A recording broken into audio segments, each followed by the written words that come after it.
Eccoci qua ragazzi, oggi la maglia parla da sola, una delle migliori band, una delle migliori death metal band con tinte grind, stati nel 2007 in Sardegna al TT Twister, Misery Index. Quindi ragazzi, oggi la maglia parla da sola perché veramente è un onore. Ciao Alessandro, oggi è domenica, buongiorno. Siete andati a votare?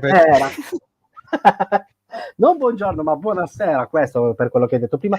Guarda, non buonasera, ma buongiorno. Ci sta il fuck politics con i Misery Index per Infatti, selezioni di merda. infatti noi siamo onorati perché appunto Jason ha dato la sua disponibilità, Sì, è stato un onore, cioè veramente è un onore ad averlo perché, ripeto, è una delle migliori band continuative, poi una delle band che sempre continuano in maniera imperterrita. Quindi, ripeto, buongiorno Margrave, domenica ci siamo ancora, non ci fermiamo mai. Io voto Calice Nero, grazie. Bravissimo Alessandro, grandissimo. Chiamiamo appunto Jason. Ok, prego let's welcome Jason from Misery Index.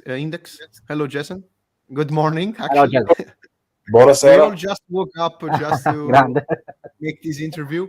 And also I was saying that the maestro put this interview in the right place in the right time, since of course your lyrics, your attitude, and we have the fucking Italian elections today. So the next puppet of the system will be elected, and we are happy to do not stay to listen their bullshit, but stay with you talking about music, because it's this is important. Also, we love Misery Index, so thank you. Thank you, Jason. Welcome. First things that I want to say, how are you and how things going in your place? Things are going pretty good. Personally, I'm have a little downtime right now. So I'm kind of out in the wilderness a little bit here outside in Finland. I live in Finland. with Misery Index, we finished up a tour in August, doing most of the European kind of festivals and things, and did some club shows. This is kind of a little bit of an in-between position right now before I'm going out again. Next things for Misery Index is we're going to have 2 more festivals in November and a club date in Denmark and Sweden, and Damnation Fest in the UK, Manchester. So yeah, things are going pretty good. Just working on other projects as well, as side projects and stuff. So staying busy. Okay, perfect. And just to let you know, a lot of people, of course, requested your interview. So thank you for accepting our invitation to this program. And I want to say to the people that, of course, as always, Il Calice Nero will translate all the questions, because our main core of audience is from Italy, of course. But if you want to make a question to Jason, write down in the comments. We are both live on Facebook, YouTube, and Twitch. So, guys, comment and ask your own questions to Jason. But meanwhile that, I will pass the word to the maestro for the first question in Italian. Vai, maestro. Allora, Jason, cerchiamo di ritornare indietro all'inizio dei Misery Index. Come band, come è riuscita a creare quello che ha creato? Nel senso, c'era tra di voi questo senso di successo dei Misery Index, oppure eravate appunto spensierati e dicevate ma sfonderemo oppure no? Però dopo il successo, perché avete avuto veramente tanto successo, ora come vi sentite? Domanda scontata, lo so, però. No, ci sta. So the first question was about the roots of Misery Index. So going back to the early days, how was the spirit, the attitude, and also why you choose this kind of music and your influence? So was like a resume of your early days, if you want to tell us, and also the spirit that was behind, and I think that is behind Misery Index at the beginning. Sure. Well, I guess, I guess it can't really be talked about without what became before a little bit. I was in Deviant Fetus for 10 years through all the 90s.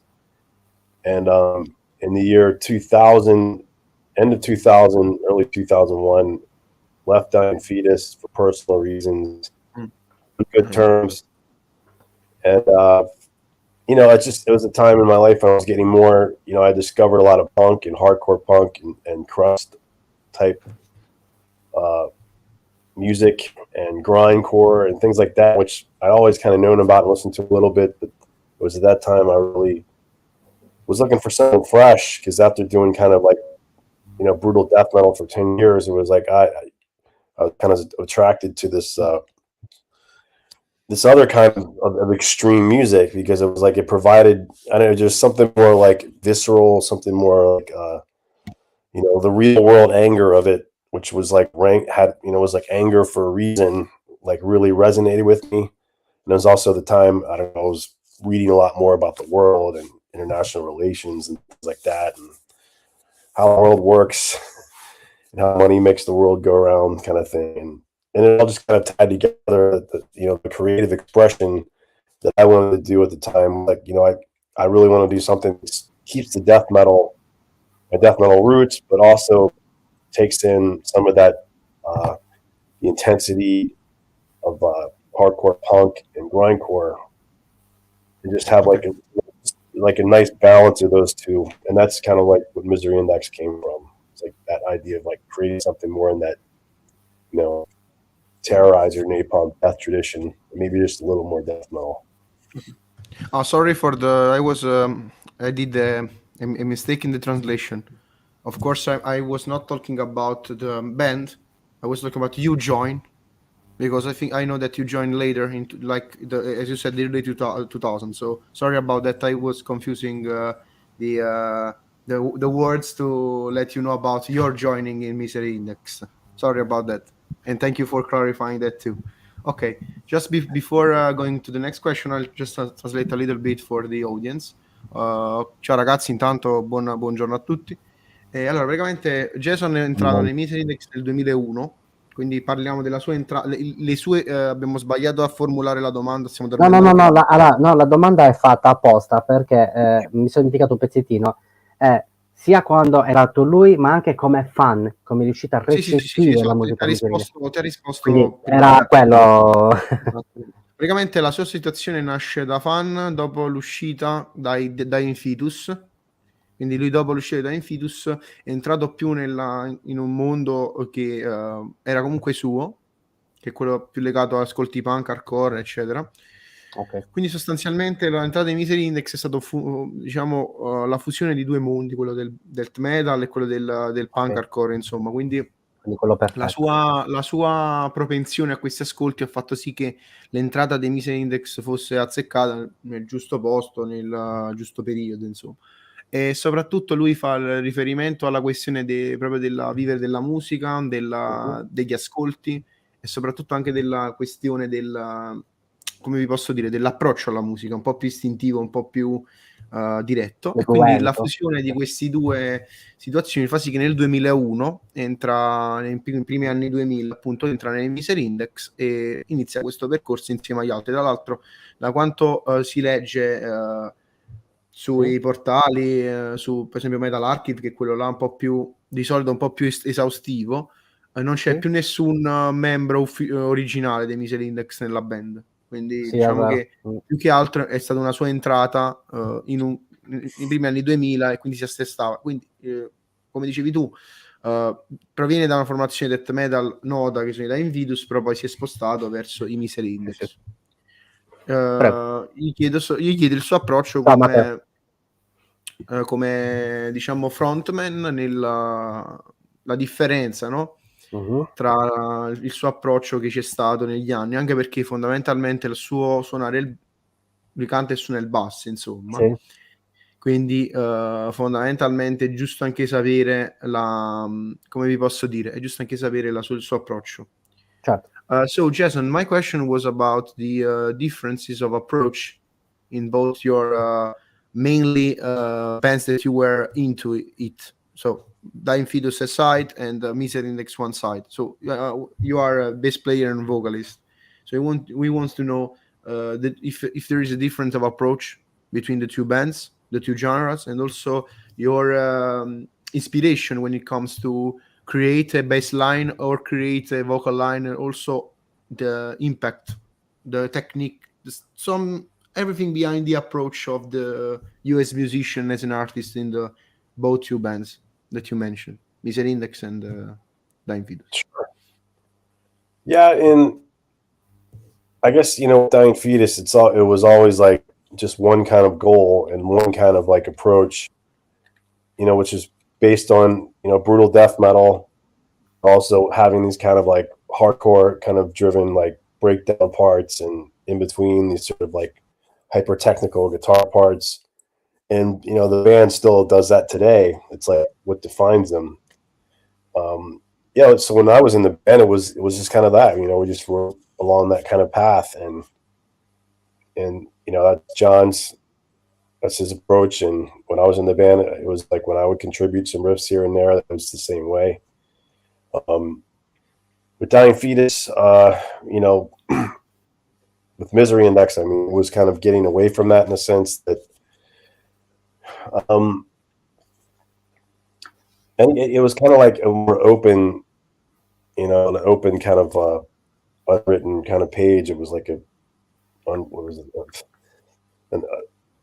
unscribbled tablet or whatever, where you could just do it. It was like starting fresh. So it could all of a sudden, with me and Sparky at the time, it was like, okay, we can write whatever we want. So we brought in the punk, we brought in the hardcore, we brought in the grindcore, and just like a little bit of spice on the death metal. It was just kind of like some songs would be slower, some songs would be more melodic.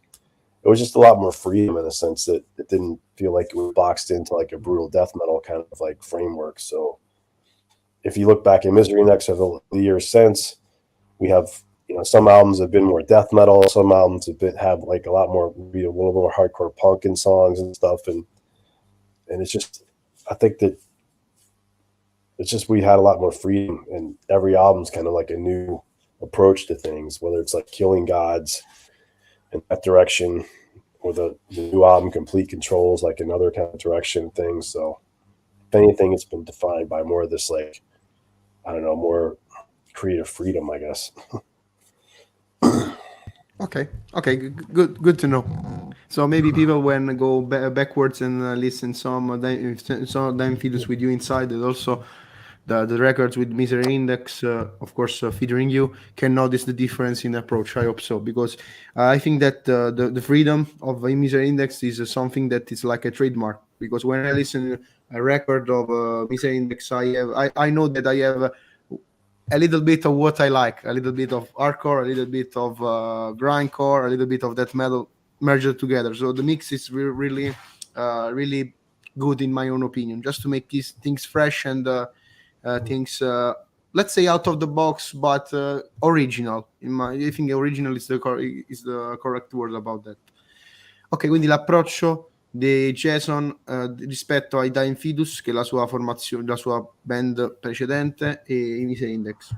Con i Dying Fetus c'era un'impostazione più standard, classica impostazione brutal, death metal, insomma, con un solo missione, diciamo, quello rimane. punto A, punto B, basta. No, per quanto riguarda i Misery Index c'è più artisticità e più libertà, perché si muovono attorno ai lidi dell'hardcore punk, ovviamente grindcore, death metal, parti più melodiche, brani più leggeri, brani più veloci, brani più melodici, insomma c'è più originalità. E quindi l'ho detto pure io a Jason, che sostanzialmente quello che si nota nei Misery Index è proprio questo, il fatto che sono liberi, sono artisticamente liberi, e fondamentalmente hanno un loro modo di pensare le canzoni in maniera diversa, perché non si tratta del solito gruppo grind, del solito gruppo death metal, si tratta di una questione proprio artistica, quindi un'artisticità particolare. Ritornando invece all'inizio, che gli ho chiesto come stava, se tutto bene, lui attualmente è in Finlandia, si sta preparando per i festival e alcuni club show in Svezia e in Danimarca con i Misery Index, e poi sta lavorando ad altri side project, quindi sentiremo a breve delle notizie su questo molto interessante. punto. Maestro, vai con la tua domanda. Io stiamo dormendo, ragazzi, scusate, ma io solitamente le copertine è raro che ne promuovo, ma anche qua succede il miracolo, perché Complete Control o Complete Control, uscito nel 2022 sotto Century, c'è questa copertina veramente fantastica di questo teschio diviso in 3 parti, veramente figo, intanto condivido lo schermo così lo possono vedere anche gli veramente altri impatto, veramente una delle migliori copertine sul death, veramente mi è piaciuta parecchio, veramente figa, sembra un quadro artistico addirittura, quindi ragazzi questa copertina è veramente figa. Io voglio entrare all'interno della cover e chiedere a Jason quale potrebbe essere una poesia ma rovesciata, nel senso con delle tinte oscure alla Misery Index, con una colonna sonora scelta da Mr. Jason, una colonna sonora di un film drammatico non horror, però in sottofondo con la voce parlata di Jason stessa. Okay. So the next question is about the album Complete Control, out on Century Media last May 2022. The maestro really appreciated the artwork and the cover art, because it was like really artistic in a sense that it really fits like a second skin with the music. So it's a couple of questions, like one large question divided in parts. I will divide it so to let you answer in a complete way to each part. Was like the approach on the cover, also the approach on the music that you got with this last album, Complete Control, and also if you have to compare lyrically the songs with a book, with something artistic, which kind of book you will pick? This is the first part of the question. Perché Matt Lombard ha creato la cover. Sì, esatto? Matt Lombard was the creator of the cover. Okay. Prego. Yeah, it was after we've done a few albums using the kind of like using the artwork that was either painted or drawn, with this kind of especially with Rituals of Power, which is a very much a very classic kind of death metal conventional artwork. We wanted to do something a little different. We wanted to try and capture a different kind of elements of horror, and kind of merge that with the idea of complete control, which the idea behind the album, which it's not really a concept album, but it's kind of a theme, I guess, that runs through the album, a thread of sorts. Where control is not always something how we perceive is coming from the state in the form of power, in the form of the military or the police. Control is also something that can be internalized, and in a very subjective form of control that we take into our minds, and we use it to shape our everyday actions as we go through life. And we govern ourselves in our everyday life in accordance with the norms of and practices of modern capitalist kind of economies and of the sort. So we wanted to capture something that had that kind of like tension. And artwork that I found Matt Lombard's artwork online, and he's a kind of visual artist, and he takes this photography and stuff, and I just thought it really captured the tension of the lyrics in a different way than it would a conventional death metal artwork. So it's just like it's kind of funny, because when you say complete control, it can have a double meaning. It could be, I'm in complete control of everything's solid, but it could also mean like complete control the other way around, where someone has complete control over you. But the artwork is very much someone who's not in control. They're coming apart, at the seams, very literally. So it's kind of a interesting play on that when you say complete control, and someone's it's an image of a person in some way just actually coming apart. But yeah, I mean, in that sense, if you want to talk about how the classic text, which is absolutely timeless, is George Orwell's 1984. I was saying that before. There's so many books I could go into that are a little more obscure, but that's like the one which always resonates and it's always meaningful, no matter what point in history we are, because it just shows how, as I said, power can work internally as both externally. So, okay, before going further with the second part, which was just a preview for you, in case in fact you can elaborate and choose, because I think it's difficult, because every guest on this question have some difficulty. He said, if you have to choose a film, a movie, to get featured as a movie and your music as a soundtrack to Complete Control, which kind of movie you will pick? And also, if you have had the chance to direct your own movie, which kind of movie will be using Complete Control as a soundtrack?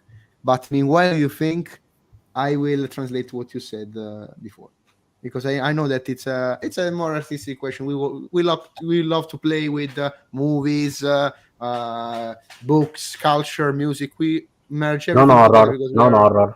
Non horror. Sì. Io ho detto anche quale film potrebbe scegliere se lui a farlo. Sì. Abbiamo parlato della questione di Complete Control e chi l'ha fatto, e la cover, appunto. Ricordiamo il nome, che ragazzi, sto dormendo proprio, scusatemi. Aspettate ragazzi, adesso praticamente è un visual artist lui. L'abbiamo detto prima, ce l'ho ripetuto prima, però un visual artist che praticamente la cover va in antitesi con il significato della Matt Lombard usa questa situazione di antitesi, ossia l'album si chiama Controllo completo, Complete Control, e alla fine è dissezionato una sorta di radiografia in tre, una persona che è fuori controllo. Il Complete Control è un concept album su gli input maligni che vengono dall'esterno, soprattutto in questi 2 anni di pandemia. Lo aggiungo io, gli esperimenti sociali, perché secondo me questo si tratta, a parte la questione che comunque il maestro lavora nella sanità, quindi lui è stato a contatto, però nel senso che esperimenti sociali, normative, situazioni che vengono assimilate dal nostro io, e poi questo controllo non è che ci controlla, però ci fa vivere diversamente la giornata, cioè diversamente la vita di tutti i giorni. Perché ho detto questa cosa di esperimenti sociali? Perché il libro che lui cita, ovviamente, è George Orwell, 1984, che è sempre rilevante. Io aggiungerei anche La fattoria degli animali, cioè George Orwell in generale, perché George Orwell in qualche modo ha predetto tutta una serie di cose riguardanti il controllo, lo Stato che controlla l'individuo, perché io e il maestro abbiamo un'idea molto dell'individuo che deve emergere per poi costruire una cosa nuova. Penso che il maestro sia d'accordo con me, nel senso che non è che l'individuo deve essere soppresso da qualcuno, ma l'individuo deve essere libero, e siamo per la massima libertà di tutti. E quindi fondamentalmente lui parla di questo, diciamo, adattamento orwelliano della sua musica. Quindi il libro perfetto è George Orwell 1984. Interessante. Se non l'avete letto, George Orwell 1984, leggetelo, perché è è stato molto profetico. L'unica cosa che ha sbagliato George Orwell è amputare ai conservatori l'oppressione sotto forma di controllo statale. Alla fine non sono i conservatori, sono ovviamente sono i cani del sistema, ma sono stati altri che l'hanno eterodiretto. Oggi siamo un po' in tema elettivo, maestro. Mi devi scusare se mando qualche vaffanculo in giro così, però diciamo che il discorso non è politico in senso ideologico, il discorso è politico nel senso di controllo, quindi controllo completo, complete control. E in questi 2 anni, dove per uscire dovevamo firmare la cartuscella, non potevamo, c'era il famoso coprifuoco, eccetera eccetera. E quindi diciamo che penso che anche questo sia stato parte delle ispirazioni di Jason. Ok, Jason, if you are ready, you can answer the second part if you want. Il film. The movie, yes. Oh, yeah. I mean, as you said, it's kind of really hard to say, but I mean, if I had to think about something just off the top of my head, that would kind of fit in with the themes on complete control of, you know, I think that maybe something like something that, you know, films that deal with like individuals who are in circumstances where they you know, perceive things one way, and then they slowly, you know, have a consciousness about how things really are. Maybe, and I think maybe some early David Fincher movies like Fight Club or The Game, even, which have this kind of like slowly peeling back like layers of like to see a different, to stand outside of your own reality and look back at it and see how things are orchestrated around us in ways which we sometimes don't even like know about, because they're so normal and everyday, and how power works through those kind of everyday activities. Okay. Yeah, that's the first thing that I can think of. I'm sure there's something be a lot more appropriate or apropos for that. The fact, the instinctive answer is always the best in this case, because the topic is too large and immense that we have a lot to say. But that kind of answer, like what you said, are what we appreciate the most, because they're the first things that pops up in the mind. So yeah. Before translating this part, there is a question from our hardcore friend Alessandro. He always follow us when we make this kind of episodes, even on Sunday morning. Thanks, Alessandro. Alessandro wants to ask you, Jason, when you compose music, what kind of what can you have in mind as visual aspect and inspiration? You have some thoughts, some things particular crossing your mind, or you just do it because you are instinctive in do it, actually? Like music. Okay. So you mean like when you compose music or lyrics, when you create something artistically, let's say like that? It's just a spark. It all starts with the riff. You know, you just sit down a day like today and get out the guitar and just start messing around and whatever kind of comes out. And if you get some kind of something that sticks, or that's pretty cool. And then it just kind of grows up from that. And then maybe, well, this riff might work with that other riff I wrote, a month ago. And then it's kind of put those together. And it always starts with a riff. And then eventually, once you have like 3 or 4 or 5, 6 parts, it starts to take the skeletal form of a song.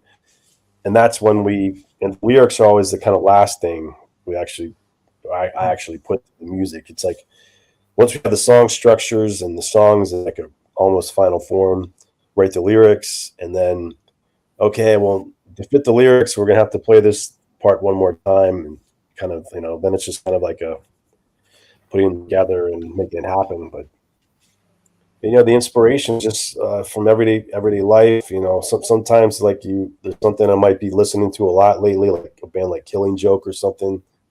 And even though like Killing Joke is way different from what we do, it's like that kind of vibe is in my head, and I just start writing riffs that kind of like give me that kind of feeling, and it might come out like that. Ok.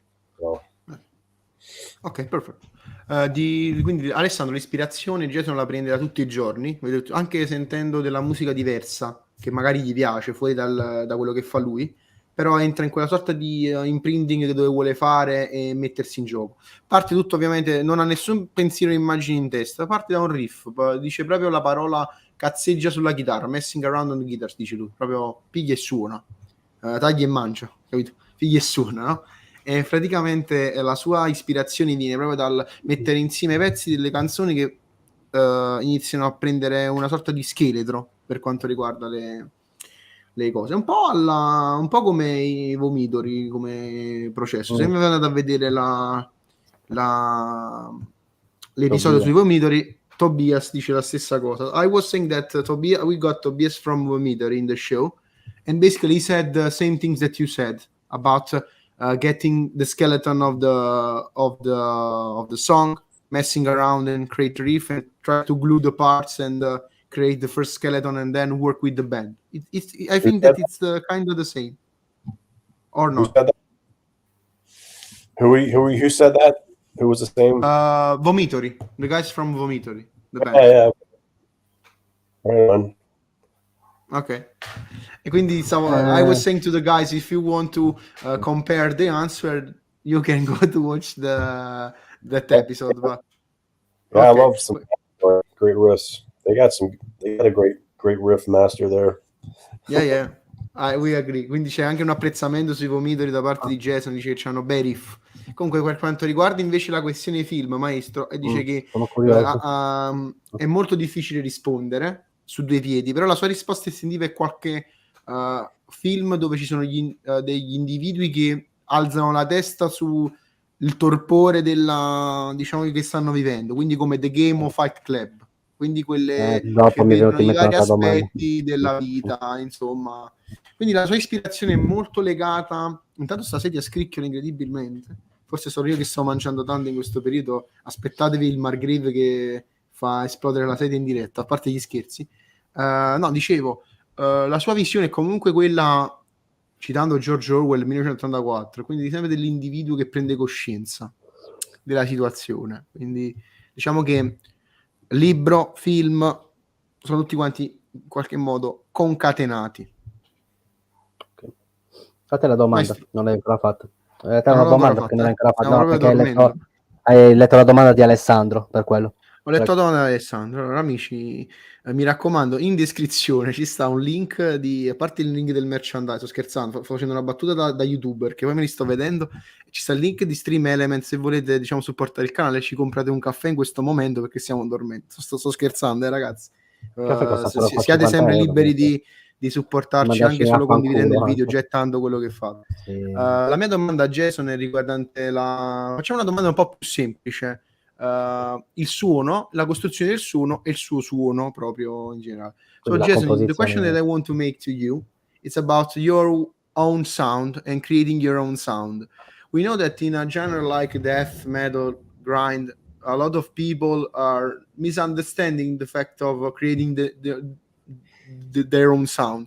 They think, okay, let's play as loud as possible, as little as possible, and I have my sound.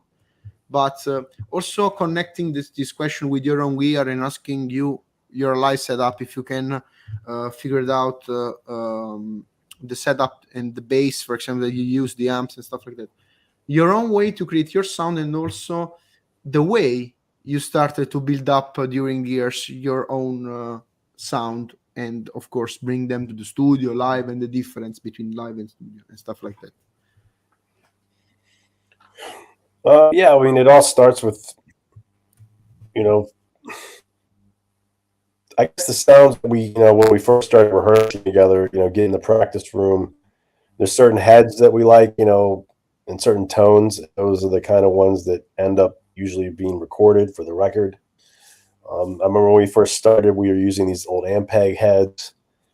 The VH140C was pretty prominent through the 2000s.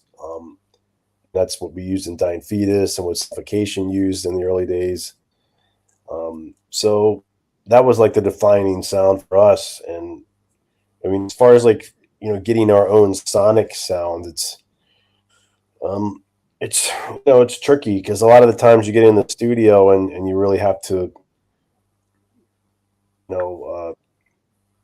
kind of transmit, those sounds you really like from the live setting into the studio setting. And sometimes it doesn't always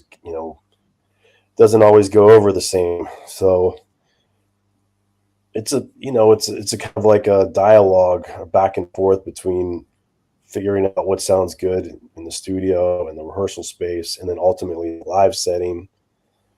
But we have our amps, and those are usually, we use these EVH heads, and I have my own setup, which is mostly preamps, the bass and stuff. So it's we just kind of get a good sound and we go with it. It's not something we put too much time into, and we don't have a lot of gadgets and like gimmicks and like huge racks or anything, or even like a lot. It's really just kind of plug and play kind of thing.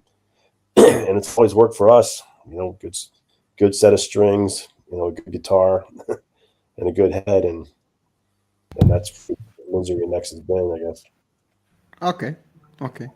Quindi praticamente la sua situazione live riguarda di più il suono che si sono costruiti i ragazzi nel corso dei tempi in sala prove. Prendo molto spunto, per esempio, da band anche come ovviamente è stato nella Infidus pure, parla dei primi Suffocation, le testate, parla di le VH praticamente, che sono abbastanza comuni.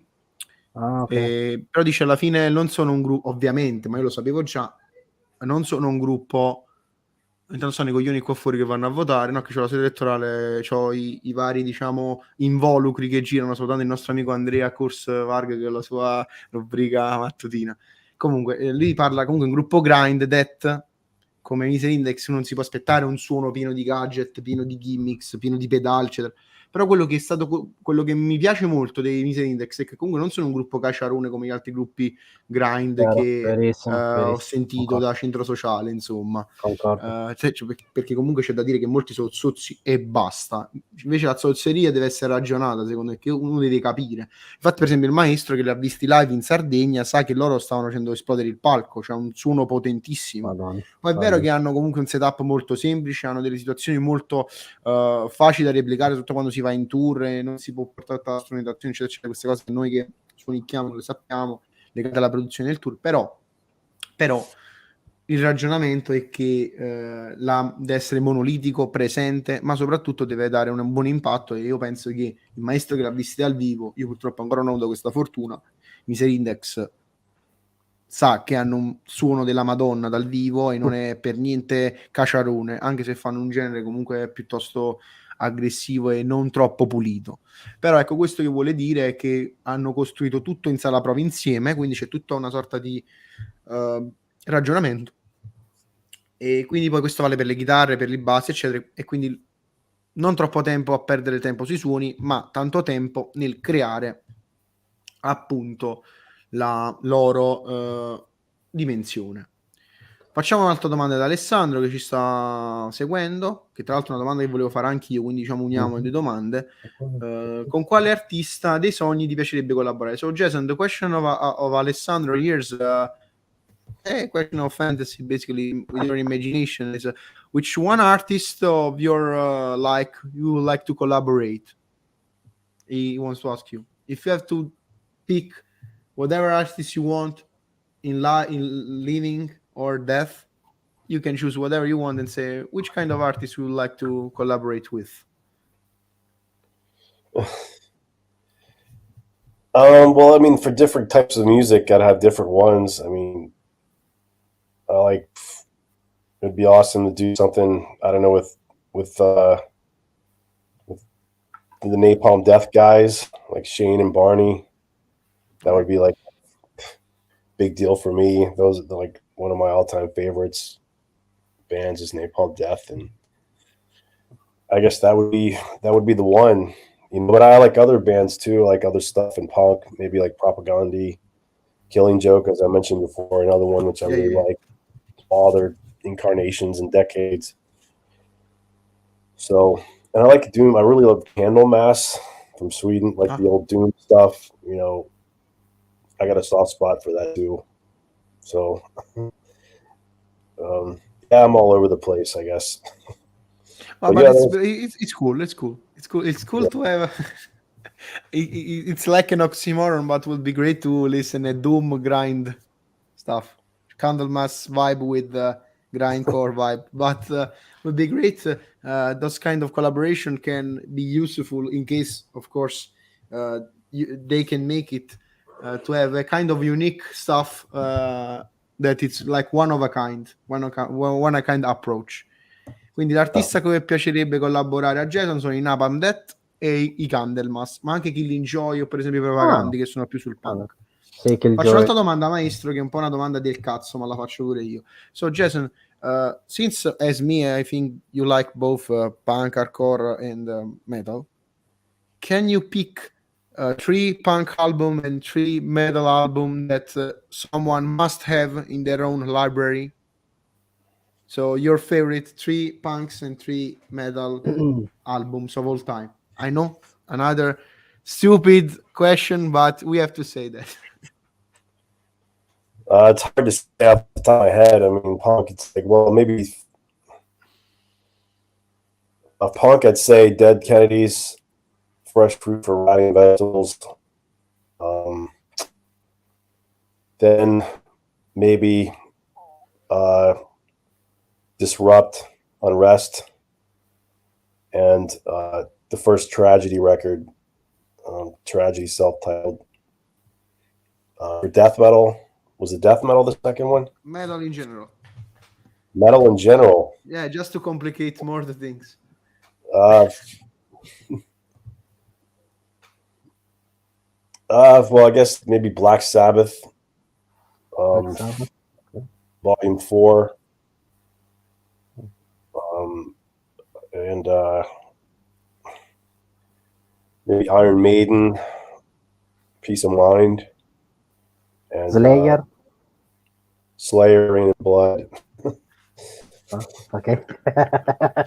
Maestro is helping you out actually, because I know that it's a vast question. We have a lot. Okay. I think we have to say 100 disc in metal, 100 disc in punk, but of course, we love to make this kind of instinctive answer question, because it's like whatever comes through your mind, pam, and you answer. It's like we love the names that will pop up, because during the interview we got a lot of funny names and people that also said, well, fuck metal and fuck punk, I will say 3 Blues CD, for example, and we love that kind of attitude. Quindi per quanto riguarda il punk, Dead Kennedys grandi. E poi per quanto riguarda il metal abbiamo detto Black Sabbath, Iron Maiden e appunto il maestro ha suggerito gli Slayer, ma ovviamente no, Dead Kennedy, gran band, grandissima band. Dead Kennedys. Poi mi pare che ha detto pure altre band che adesso mi sfuggono, ragazzi, stiamo dormendo. Però dice stai dicendo in italiano. La domanda. Maestro wants to ask you, since a lot of metalheads started to enjoy punk via the Misfits, for example, what are, if we would ask, since it is also my favorite American punk band, if the Misfits had a huge influence on the metal scene, and how you live that, the fact that the Misfits were like omnipresent when you talk about punk with the metalheads. They say, "Oh, the Misfits, stuff like that." Discharge, for example, Misfits, Discarge. Discharge, this kind of bands. Discharge. What were your first approach with those bands too? Well, my first approach, when I was in high school, I was a metalhead kid in the 80s, and I'd see all the punks running. The punks had their own crew, and I'd see them wearing the Misfit shirts and stuff, and I didn't know anything about it. I'm wearing, Metallica, Iron Maiden, and they had the Misfit shirts, and we get together and laugh and stuff. And I didn't really listen to that, so I didn't know. But of course, when Metallica did the 598 EP, and I heard their Misfits covers on there, I was like, oh, what's this? This is kind of catchy and cool. Then I went to like dig a little bit and was like, okay. And the Misfits is kind of pre-made for metalheads to like. It's kind of, it's got horror themes. It's a little bit transgressive for the time, and it's apolitical, which is always good for metalheads, I guess. But I mean, for a punk band, so it was kind of ready-made for to get picked up, and most metalheads. I didn't know a lot of metalheads that liked them, but I mean, it definitely creeped in. It was like the kind of music they put on in the Misfits, if you're at a party or something and want something a little different. But Discharge, I didn't know anything about in the 80s. I didn't listen to punk in the 80s. I was metal all the way, and my punk kind of awakening wasn't until the late 90s. After playing brutal death metal and Dying Fetus for like almost 10 years, I started looking around at other things. But that's my traduzione. Sì, allora praticamente dice che prima è un gruppo che praticamente sembra fatto apposta per i metallari, per le tematiche horror, per il fatto del loro approccio diverso rispetto agli altri gruppi punk. Okay. Lui negli anni 80 era un metallaro, e all'epoca c'era una divisione netta tra i generi. Non è come adesso, per esempio io, essendo pochi, a parte che non me ne sono mai fregato un cazzo dei generi, quindi ho sempre ascoltato quello che volevo, però nella mia area, essendo pochi, diciamo che non avendo una nicchia di riferimento, un gruppo di riferimento, infatti lui parla proprio che lui andava con i ragazzi punk, usciva, rideva, stava insieme. Prima era così, si creava gruppo e quindi magari si stava un po' in una bolla, quindi si ascoltava o solo punk o solo metal. L'hardcore è iniziato da mettere i ponti tra le parti, però fondamentalmente quello che è successo è quello di iniziare la sua ascesa punk negli anni 90, dopo aver suonato più di 10 anni coi Dying Fetus, e praticamente la situazione diciamo del punk l'ha scoperto dopo. Prima era molto Metallica, Iron Maiden, questi gruppi qua. Poi tramite il piccolo di cover dei Metallica ha scoperto i Misfits, che hanno fatto la cover di, penso, Die Die My Darling. E poi hanno fatto anche di Cliff Barton. Comunque è un gruppo che ha influenzato tanti gruppi, sia metal che punk. Però ma fondamentalmente lo sai, anche gruppi tipo Black Punk, anche diversi gruppi Black Punk. Sì. E diciamo che è un gruppo seminale per vari aspetti, però fondamentalmente non tutti hanno questo approccio non tutti avevano ed hanno questo approccio di mettere insieme i gruppi punk e i gruppi metal, però in generale i Misfits hanno fatto un po' di da ponte, come lo stesso l'hardcore. Per quanto riguarda invece la seconda parte di carriera negli anni 90, dopo aver suonato con i Dying Fetus, dicevo prima, sì, un po' riscoperto le cose, che ripeto, magari noi un po' più diciamo anagraficamente giovani, non avendo tanti riferimenti, perché comunque per un periodo è stato anche moda il metal, almeno in Italia, basti pensare per esempio col Black Album dei Metallica, che Nothing Else Matters, il Rede, eccetera. Quindi praticamente noi abbiamo, io per esempio, io e tanti altri, avendo tante ispirazioni, ascoltavi un po' di punk, ascoltavi un po' di death metal, un po' di black metal, capito? Invece la sua propria espressione con i Dying Fetus è stata proprio successiva, quindi l'horror punk dei Misfits, diciamo, veicolato tranquillamente per il pubblico anche fuori. Maestro, per quanto invece riguarda, ritornando sui film, proprio la creatura Misery Index, voglio scomodare due famosissimi registi, un americano, mi sembra tutti e due americani, Martin Scorsese è Hitchcock, scusate, non Friedrich Nietzsche, che l'ho centrato, è Hitchcock. Questi due, allora, sono due registi importantissimi, produttori veramente di spessore.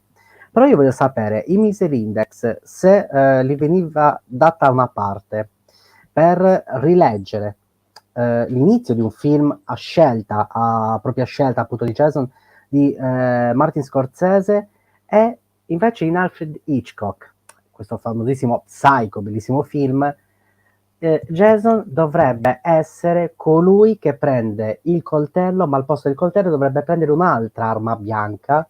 Quale sarebbe l'arma bianca per uccidere la modella che c'era all'interno appunto della non vasca della doccia? Okay, so Jason, basically the maestro want to jumps back to the movie part. Perché è interessante, cioè, yeah, with two references to two great directors, which one is Martin Scorsese and the other one is Hitchcock. He wants to know the vision of those two directors, if they can fit with the music of Misery Index, and if you have to have the chance to interpret in your own way their stuff. If you can tell us something about it, it's like a free speaking question. And while the last part was really funny because Jason, giusto detto, maestro? Fate la vasca. Sì, Jason dovrebbe essere interprete l'attore. The maestro wants to ask you, in the part of the Jason, the famous part of the movie, which he kills the girl in the bathroom. Sempre un'arma bianca, deve scegliere. Which kind of weapon you will use with the Misery Index music playing in the background? Like if it was Friday the 13th, or yeah, like you was in the movie yourself. A reinterpretation of the movie. Perché è perfetta questa domanda per i Misery. He said that your music is perfect for that kind of environment. For this reason, we want to ask you this thing. I know it's weird, but we are weird. So. Well, I guess our lyrics deal a lot with the exploitation and labor themes, so maybe it would be like a hammer, maybe a big sledgehammer. Okay. Meanwhile, the music and the vision between music of Misery Index and those two directors, what do you think about that? Is it strange, this association, or you think that it can fit the situation? I said before, with like complete control, and some of the themes on there being this kind of like subjective, like awakening, with a sort of like uncertainty or themes of alienation. I don't know, maybe Vertigo or North by Northwest, or this sort of like maybe there might be something there. I don't know. Scorsese, I don't know either. Maybe I really like my favorite one, which I don't is I guess I really like Cape Fear, his Cape Fear remake. Ok, Cape Fear, ok. That's Praticamente like the dice one. che potrebbero essere maestro i due direttori, anche perché comunque si parla in complete control di alienazione fondamentalmente. Quindi lui parla proprio della quella film, quello che si chiama Vertigo, eccetera, eccetera, no? Okay. Quindi diciamo che parla di queste cose qua. Per quanto riguarda invece l'arma, dice un grosso martello. Hitchcock. Va bene, così almeno esplode il cervello subito. Sì, esatto. Invece, Jason, prima di lasciare McGraven anche la parola, se dovrebbe essere il regista, appunto il produttore, Jason, che tipo di film farebbe? Cioè a suo piacimento, però sempre ricordando... Ma ce lo richiediamo. no, aspetta, però sempre ricordando in mente Dying Fetus e Misery Index, riuscendo a trovare il bilanciamento corretto. Cioè un film all'interno con tipo serial killer come Dahmer, tutte queste situazioni qua. Ok. Sono molto curioso. Jason, another fun question for you. Come si intitola il film poi? If you have to balance your experience with Misery Index and Dying Fetus, for example, we know that of course you played in another band, but just pick this one. If you have to create a setting, let's call also a movie that can be balance your experience with two bands in terms of attitude, approach, which kind of a movie you would like to direct in this case? If you had the chance to direct a movie basing on the experience of the two bands that you were into.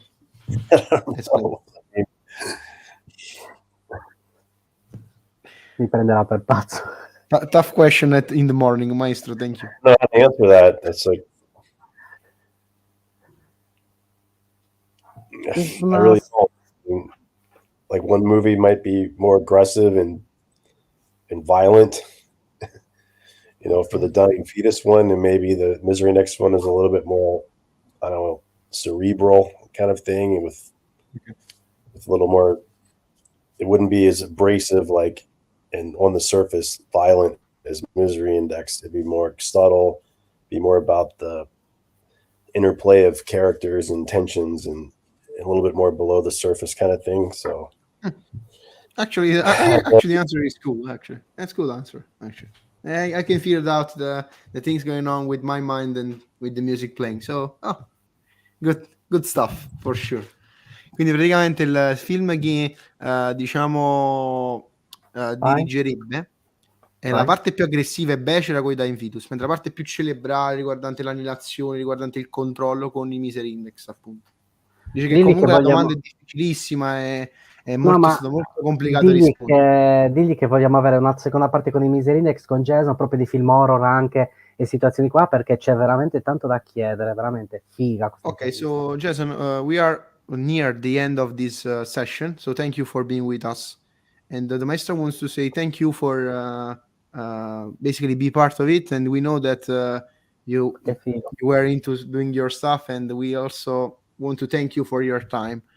And he wants to let you know if in the future there will be the chance to make a part 2 of this interview after your things, when you are more free, also with the new record stuff like that. We would like, if you like, of course, if you enjoyed, we would like to have you again on the show if you want, of course. Yeah. I'll be more prepared next time. I'll do my. It is like no problem about it. You went very good. Cinematic history. Yeah. Perfect. Dice, la prossima volta sarà più preparato. Per la interrogazione la prossima volta. Scherziamo. A te la domanda. Facciamo l'ultima domanda, maestro. Certo, ci mancherebbe altro. The last question of lascio tutta a te. Is the question that we always do during this episodes with the other guests too. So it's kind of a mantra for us to ask that. It's kind of ritualistic stuff. So the name of the podcast is called Il Calice Nero, which means in English the Black Calice. There is also the logo that you see on the screen. Inverted cross, ritualistic side. But you notice that our core, our soul is like having fun, exchange ideas, and also be part together. Okay. In Italy, having things together, sharing meals, sharing drinks, it's something that we always do to encourage the connection with people and stay together, and also create something unique. So, since the Black Calice means that there is a drink in it, in the calice to drink, no?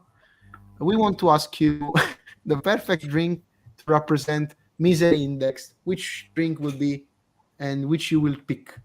If you have to drink something and say, this drink can remind me for the taste, for the sparkling and stuff like that, your band, Misery Index, which kind of drink you would pick? Perché quello dei senti...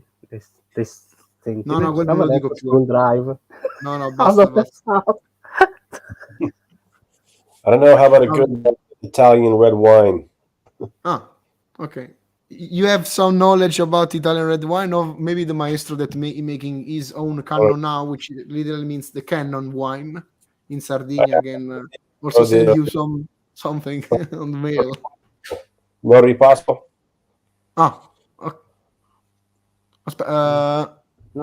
Sorry, Jason, a little bit of connection delay. Can you repeat the name, please? We lost... Ripasso. the wine, it's like Italian wine, ripasso. I don't know. Ripasso, ok. C'è stato there will be a connection problem, so it was like ripa, and you blocked the sound. So for this reason, I asked you to repeat. Okay. Maybe I'm not pronouncing. Okay, he's writing me the name. Ok, perfect, thank you. Ripasso, l'Italian wine ripasso. Quindi dice che i Misery Index sono come un buon vino rosso italiano, ripasso, e mi fa piacere che ha scelto un vino, ha scelto un vino della nostra patria per diciamo rappresentare i Misery Index. Maestro, come sempre lasciamo Jason le ultime parole sì. Ah, sai, project, tutte queste situazioni qua, libera. Jason, spazio, before closing this episode, I want to ask you if you have something to share with the fans, something live, new that is going on. You have a completely free space to say whatever you want, and please do not insult us, I hope. And you have the free space to finish this interview. Thanks for the interview. You know, it's an honor and a privilege. And yeah, look, I do have a project coming up, a side project with some other with 3 well-known Italian musicians in the metal scene, and I'll be doing vocals on it. It hasn't been announced yet, but that should be out early next year. That's one thing I'd like to tell people there. Okay, we will wait. Yeah, and yeah, it's been an honor and a pleasure, and it's our honor to have you here. Thank you for. Per quanto riguarda i live, cosa c'è? About lives, you said something about the festivals and the clubs. Yeah, but it's in North. We're playing a club show in Sweden, and we're going to play. No, Italy for now. No, unfortunately not. I don't know. Whenever it comes time, I don't know what's going on with the live music scene there with promoters, but it just seems like there's not a lot of options for touring there lately. At least for death metal. I don't know if death metal is just not the most popular thing right now, but I don't know. Hopefully one day we'll get back there. It's been a few years. So okay. I hope when you return to our motherland we can shake your hands in person. Okay, so let's make this goal. Where are you? You're Sardinia and me. I'm from Naples, actually, the south of Italy. Okay. Nice. So I'm also I'm doing in my little scene. I also do shows and promoting stuff, and also play music. We are both drummers, me and the maestro, by the way. So we are organizing for now local shows, and we hope to get more and more, raise up the things to make bands, more popular bands to play. Because of course there is a lack of clubs actually. Before COVID, just before COVID in Campania here, clubs start to close or changed the genre. So they say, no, I don't want to make metal anymore and stuff like that.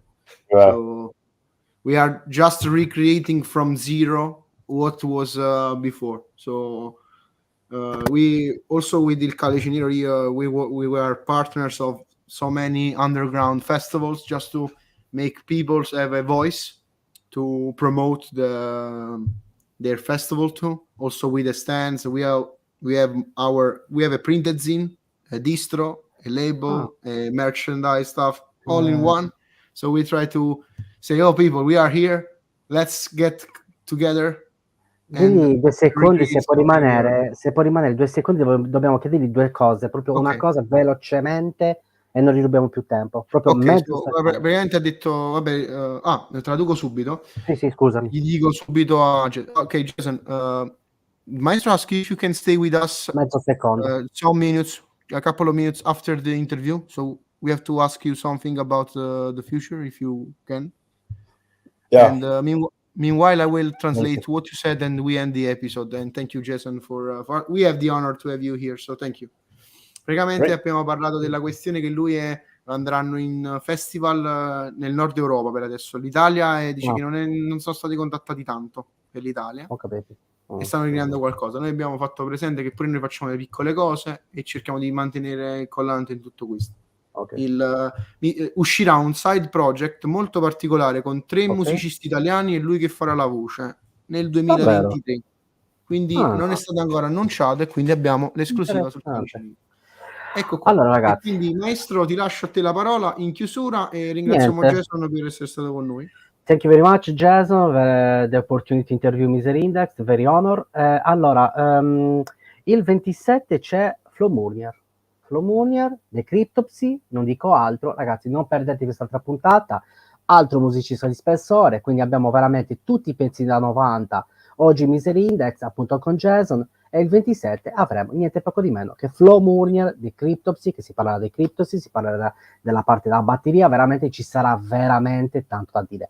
E ringraziamo Flo perché è stato veramente gentilissimo, ha avuto vari problemi e storie varie, ma ha dato poi il benestare. Saluto Anti-Christian dei ex batteristi di Tudor, che lo avremo novembre-dicembre, che riorganizziamo perché è stato male, quindi ci mancherebbe altro, anzi sta guarendo, quindi un abbraccio e gli auguriamo una buona guarigione, e così faremo una bella intervista anche con Anti-Christian, un altro batterista di veramente di qualità. Ragazzi, tutto questo che avete visto è passione, voglia di fare.